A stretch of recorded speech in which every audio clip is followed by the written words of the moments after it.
Hello my dear viewers. Today is April 27 and this video will be mainly devoted to military reports, as well as the situation in the border regions of the Russian Federation with Ukraine. Because tonight, the Ukrainian armed forces, with the help of unmanned aircraft, launched several attacks on the territory of Kursk, Belgorod and even tried to strike at the Voronezh region. In this situation, I would especially like to note the reaction of the Belgorod administration, namely, Governor Gladkov, who, I believe, acted exemplarily in this situation. A few days ago, I said that the reaction of the leadership of the regions is critically important. By the way, I emphasized the same thing at the Information Security Forum of the Russian Federation. The reaction of regional leaders is extremely important because if the population does not trust their leadership, they will seek information from alternative sources. And these are often sources of information that are sponsored either by the Ukrainian armed forces, the Ukrainian authorities, or directly by the West. And these resources, first of all, are engaged in fanning panic on the territory of the Russian Federation, which, in the final analysis, should lead to distrust in the leadership of the region and the country. For this reason, the correct reaction of the leaders, in this case, the regions, is critical. Governor Gladkov did absolutely the right thing. At night, he wrote a post stating that he was aware of the situation. And the inhabitants of the Belgorod region already knew, by morning, what had really happened. And the inhabitants of the Belgorod region wrote me least of all anxious personal messages. And the residents of the Kursk region and the Voronezh region literally bombarded me with messages with questions. What is going on with us? The management does not say anything. What do you advise to do? It's good that they contacted me.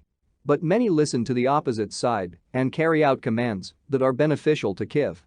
I would like to show this example again and turn to the leadership, first of all, of the Bryansk, Kursk, and Voronezh regions.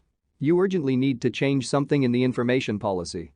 You need to respond much faster and more adequately to the challenges that your regions are facing today due to the fact that a special military operation is being carried out on the border territories of Ukraine. Taking this opportunity, I want to reassure the inhabitants of these regions. Nothing really threatens you. If we pay attention, then, first of all, the Ukrainian armed forces are still trying to strike at military facilities or oil depots. This applies to those territories that are not near the border. Near the border, as I said earlier, there can be all sorts of troubles because random shells or special shells fired at settlements can also get into your house. The probability, of course, is extremely low, but it exists. In fact, it would be very good, and it would be much easier for me to cover more important events if the regional leaders explained the situation to the citizens. It is, after all, their job. So this issue has been discussed. What happened on the front line? Judging by the reports of the armed forces of Ukraine, everything is very bad there. Their morning summary, by the way, here I will also quote excerpts from it, it confirms my proposals. So, what does the summary of the General Staff of the Armed Forces of Ukraine say about the direction of military operations in the area of the city of Izyum? It is reported that Russian troops entered the territory of the village of Veliki and entrenched themselves on the northeastern outskirts of the settlement. This does not exclude the fact that the Ukrainian armed forces have either already left this settlement or have been seriously pressed, not only on the northeastern outskirts. In fact, the village of Veliki is a key point of defense of the armed forces of Ukraine in this direction. Having lost the village of Veliki, the entire defense of settlements in front of the city of Barvinkovo loses its meaning in many respects. This city will very quickly, in this case, be occupied by Russian troops because artillery support of the armed forces of Ukraine in these settlements was carried out from the area of the village of Veliki. And from this area, strikes were made, including tonight, on the city of Izyum.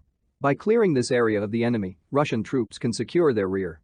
And they also pose a threat to the village of Barvinkovo from the north, as well as the village of Gusarovka, which is located south of Balakleya from the south. Obviously, after the capture of the village of Veliki, Russian troops will go in this direction in order to unblock this convenient path for further advance on a broad front into the territory of the Kharkov region. Even the fact that Russian troops clung to the village of Veliki is a very big success. Moreover, I think that most likely, they are not just hooked, there are real serious battles for the village, which, I think, will end pretty quickly. Taking into account the fact that the armed forces of Ukraine failed to establish long-term fortified areas here and usually field fortifications, Russian troops have already learned how to suppress and liberate trenches from the enemy. Moreover, more and more news reports that in this area there are fewer and fewer regular military men and more reserve military men who, in general, dropped their weapons after the first serious military clash. So, with these directions it is clear. What has changed under the city of Lyman? The summary of the armed forces of Ukraine says that there are battles for the city of Yampol.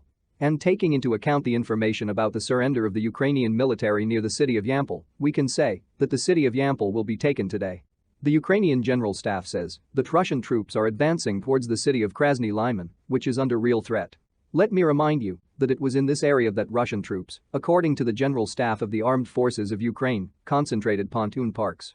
Thus, they can force the Seversky Donets River anywhere and create a real threat from the northeast to the Donbas Group. The Ukrainian report also brings some clarity to the situation in the area of Popasnaya and Novotashkovsk settlements. In the area of the city of Popasna, intense fighting is still going on. This suggests that the Russian troops and the Luhansk People's Militia are moving forward. And in the area of Novotashkovka, it is said that Russian troops advance to the areas of the settlements of Nizhnaya and Orakovo. Either they are already fighting for them, or they will begin today. Moreover, in the matter of the settlement of Nizhny, in fact, the situation for the armed forces of Ukraine looks very difficult, despite the fact that defensive positions have been equipped there for many years.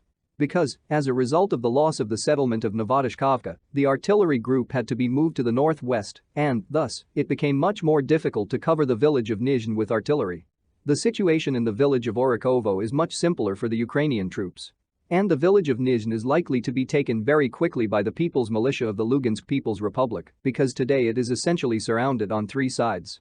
And then there is a smooth transition to the settlement of Tushkovka, and, in fact, having taken the settlements of Tushkovka and Nizhny, it will be possible to say that the Russian troops and the Luhansk People's Militia began to go to the rear of the settlements of Zolot and Gorsko. And also Russian troops will reach the near approaches already to the city of Lysychansk. That is, my yesterday's assumptions turned out to be correct, and the General Staff of the Armed Forces of Ukraine confirmed them. The General Staff of the Armed Forces of Ukraine did not bring any clarity about the military situation in the area of the city of Yuliapol. Here I will give data from the Russian side. They say that Russian troops are conducting active offensive operations between the settlements of Gulyapol and Velikaya Novosyolka. As I understand it, today we must wait for progress in this direction, at least officially confirmed progress. Because promotion, I think, is there too. This is what is happening now on the fronts of the Ukrainian war. That's all for now. Goodbye.